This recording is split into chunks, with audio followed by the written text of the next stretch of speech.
আমার সঙ্গে আমার একটা পেশেন্ট আছে, মাতাজি একটা ওটি হয়েছিল, ওনার মুখ থেকে আমরা শুনবো কি কেমন ওনার এক্সপিরিয়েন্স ছিল, কি ওটি হয়েছিল আর ওনার প্রবলেমটা কি হয়েছিল, তাহলে আপনিও একটু বুঝতে পারবেন কি আমরা এখানে কি রকম কাজটা করি। মাতাজি নমস্কার, হরে কৃষ্ণা। আপনার আগে তো thank you for this interview. আগে আপনার কি প্রবলেমটা আমার জন্য আপনি এসেছে আমার কাছে, একটু আমাকে ওনাকে জানাও। কথা ছিল পিরিয়ড কন্টিনিউস হতো, এরকম কন্টিনিউ হতে হতে তারপর থেকে আস্তে আস্তে ব্যথা শুরু হয়। আমার ব্যথাটা হতো ডান পাশে, তো ব্যথা হতো, পেন কিলার খেতাম, কমতো, আবার হতো। কৃষ্ণনগরও দেখিয়েছি আমি, তো ওই ওষুধ দিত, কমতো, আবার পিরিয়ড স্টার্ট হলে আবার হতো।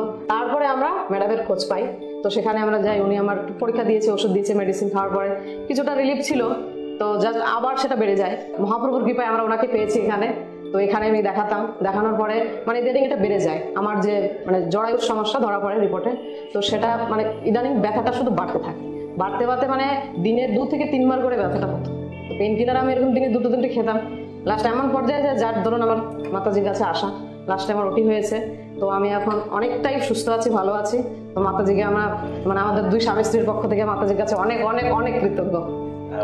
তাহলে আমি একটু বলি, মাতাজির একটা প্রবলেম ছিল এন্ডোমেট্রিওসিস আর অ্যাডিনোমায়োসিস, যা দিয়ে মেয়েরা ভীষণ ব্যথাগুলো থাকে, খুব বেশি করে রক্তগুলো যায়, আর পিরিয়ড সময় সবসময় ব্যথাগুলো থাকে, নর্মাল লাইফটা খুব হ্যাম্পার হয়ে যায়, নর্মাল লাইফটাই করতে পারে না, বাচ্চাদের দেখতে পারে না, ঠাকুরের পুজো করতে পারে না, রান্না করতে পারে না, এই সমস্ত প্রবলেমটা অনেক থাকে, আর এটা ভীষণ কমন প্রবলেম।